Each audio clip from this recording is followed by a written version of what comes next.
Welcome to the Elevate podcast, brought to you by the Registered Master Builders. Each week we explore the ideas and practices that help us get the best from our businesses, our teams and ourselves. I'm your host, Ryan Castle.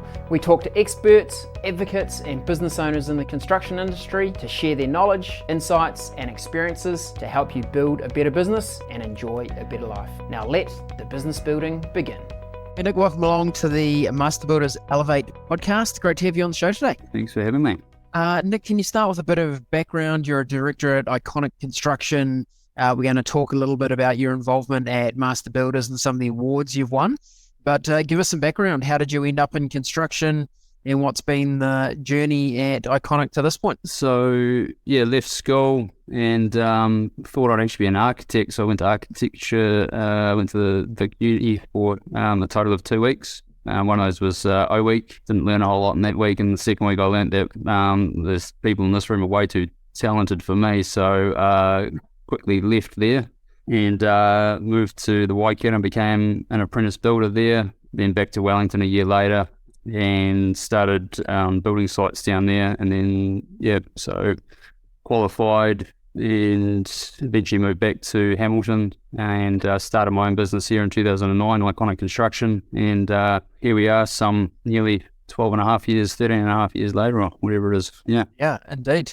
And I'm sure there was some learnings in O Week, maybe not a lot about architecture, but I'm sure you learned a couple of things. Yeah, one of the interesting subjects that was first spoken about when I'm sitting in this room full of clever people was they started talking about lintels, and I was really scratching my head at the time. And now I've got some idea of what a lintel is, but back then it was probably the word that I remember from that was lintels, and it started with 90% of you won't finish the course. So the next topic was, let's talk about lintels. And I was like, I'm done. I'm out. See ya.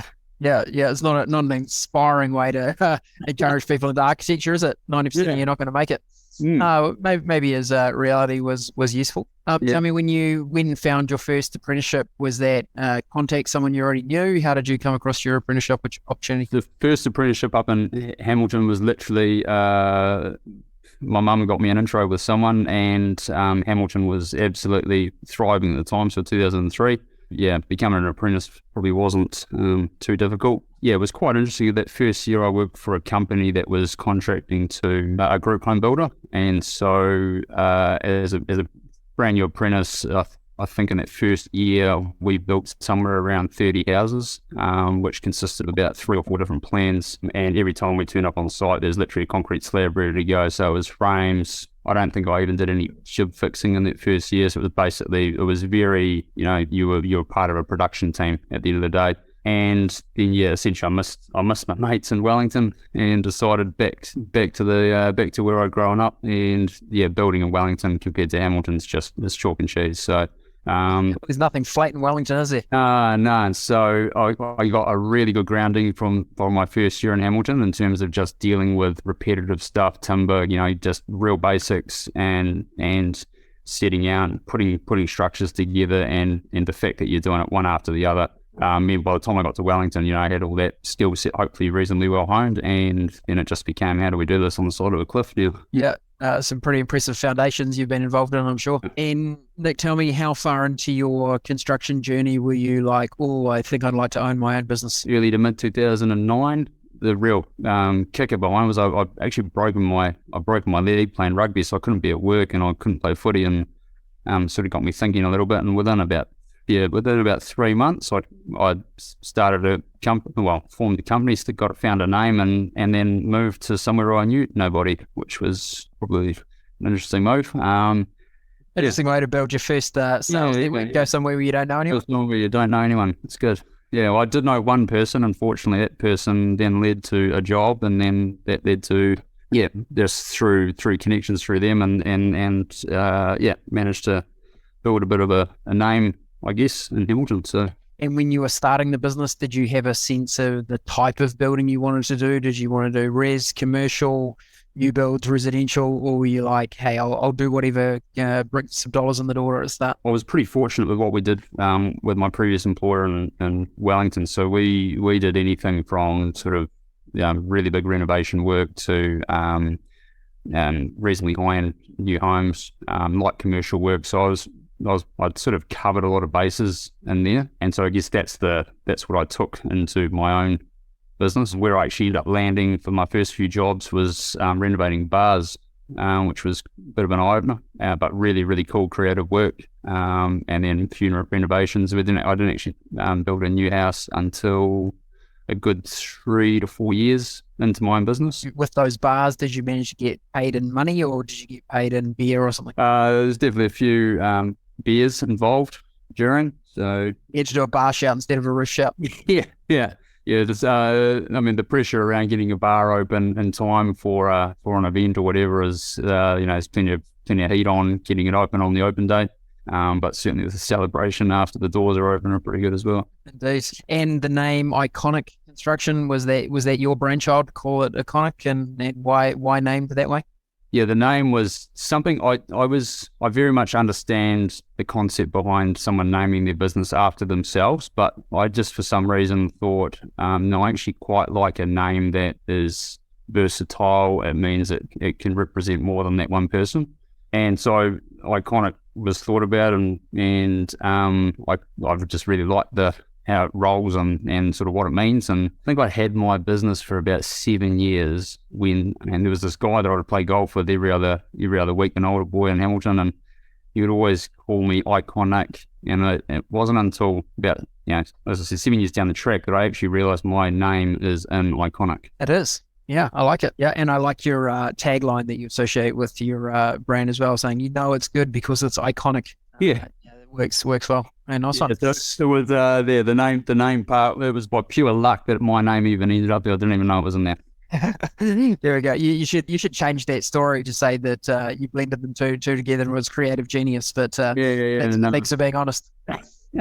And Nick, tell us, how long have you been a Master Builders member, and why did you want to join and become part of Master Builders? We must have been with them for a good 5 years now, 5 or 6 years, I think.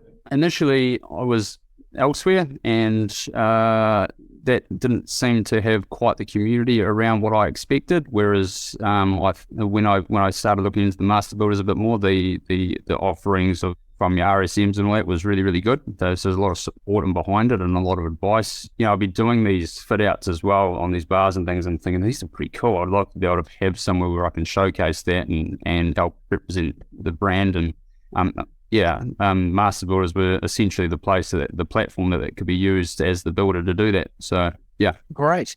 And not only have you been a member, but last year you were the Supreme House of the Year winner. Yeah. Congratulations on that. It's a outstanding effort. I was at the Auckland Regional House of the Year event and was going, wow, there's just a lot of amazing builds happening. So for you to be the pick of the crop, well done. Can you tell us a bit about that build? How did the opportunity come about? What type of build was it? What are you most proud of from that piece of construction? It came about from a good friend of mine selling sections basically, and the guy that was working for me at the time said, right, we should be buying a couple of these, and so we did, and then basically sat on them for a really long time, and we used it as a bit of a chance to start working with a really reputable architect in Hamilton who seemed to be really flourishing at the time.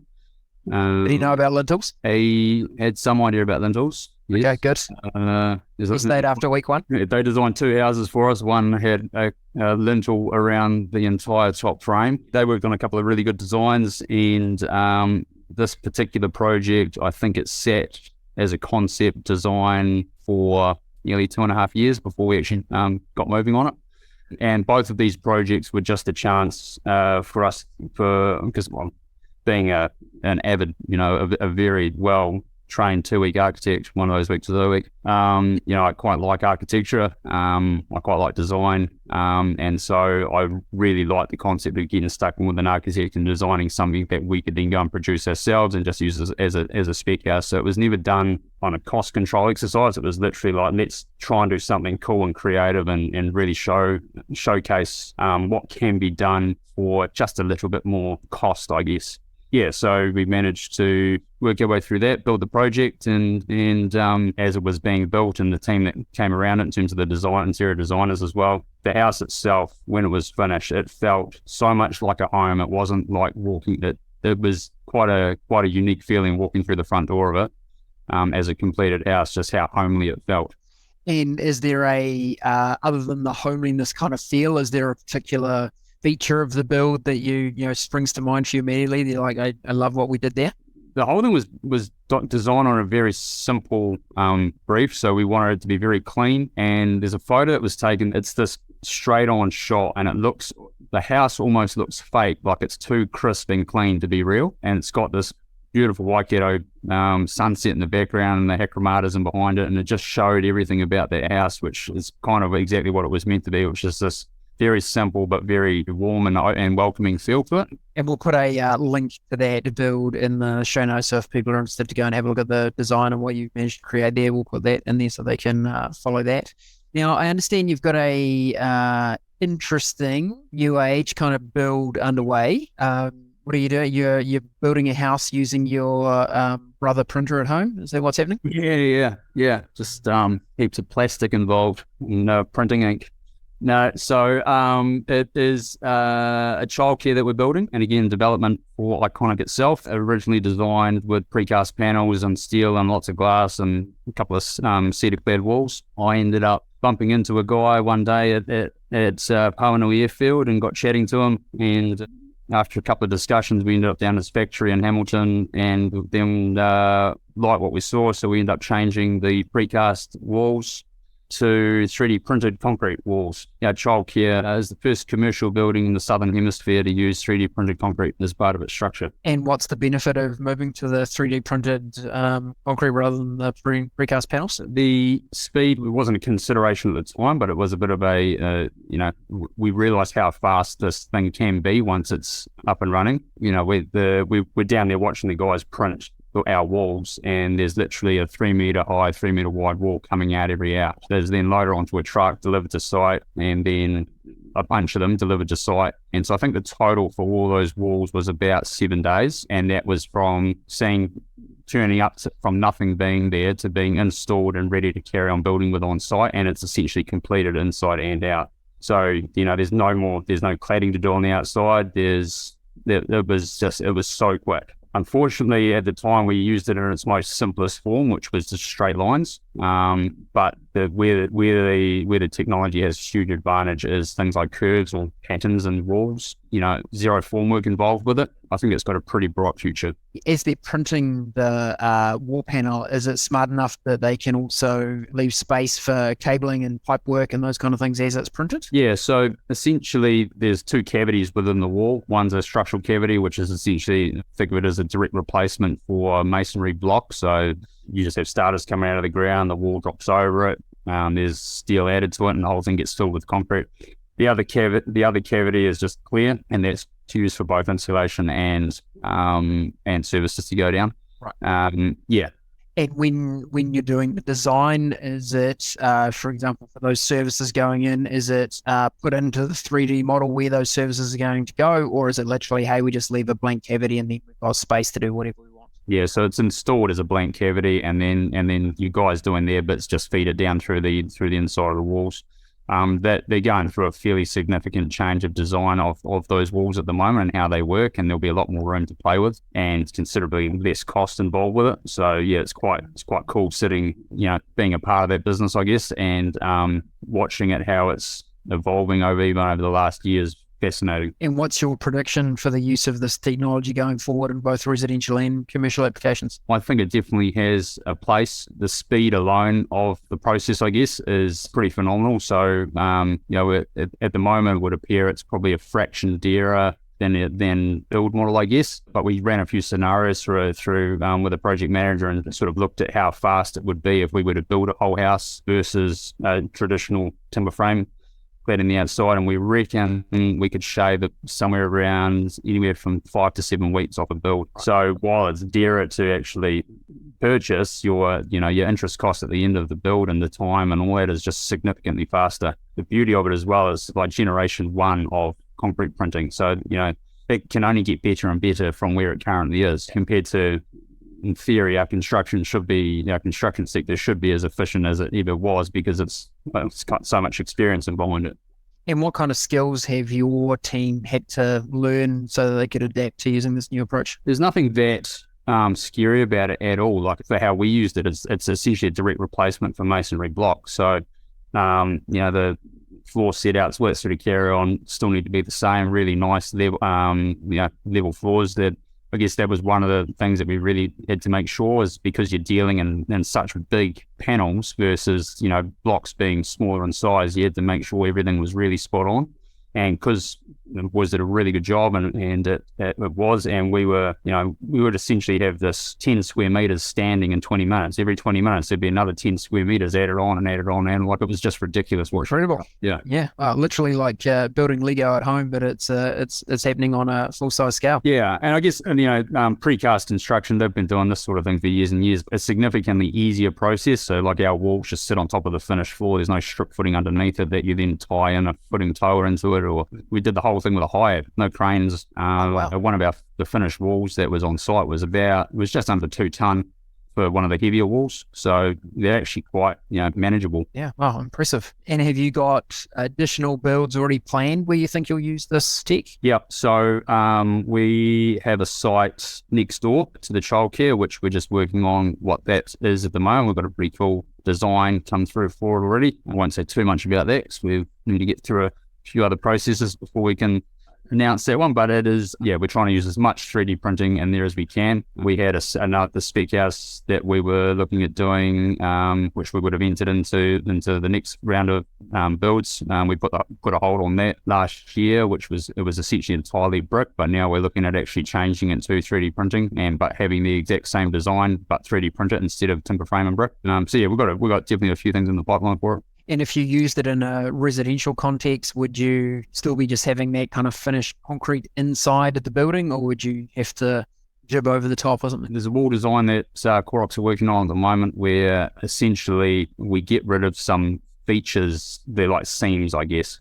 So it makes the inside walls a whole lot cleaner. And the idea is that, there is no jib required. Basically, you plonk one of these things on site, it's your exterior cladding, your interior lining, done. Again, working with these guys at Clorox, we've done a little bit of modelling and looking at, let's say 150 square metre house, single story on a nice flat, good access site. There's sort of a thought that maybe from pad down, it'd be about a week to install the panels. The next week we could be putting a roof on, and by the third week you'd have windows in. Within 3 weeks you'd be watertight, exterior walls all done, clad. Like, it's silly fast. It has a lot of potential. It's a lot of implications and mostly positive ones, right? If we can, I wonder if it'll also help as councils would need to catch up, but whether it might also help with consenting process, where they're really clear on the use of that 3D printing and it's kind of approved in advance. I wonder if it might even speed that part of the process too. Yeah, I mean, we're working very closely with Clorox all the time, and they're working closely with councils, and there's been absolutely zero negative feedback from councils so far. They're literally jumping on every second of it. They want this thing up and running as fast as it can be.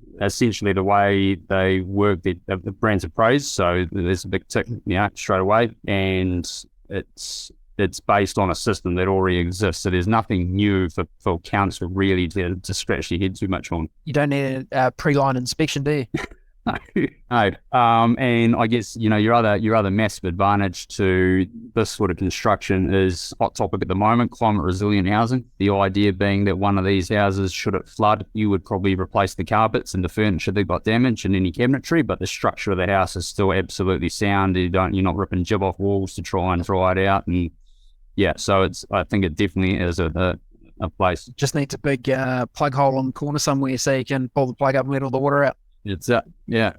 And also, Nick, a question around: are you holding on to that childcare centre? So is that something you're going to operate?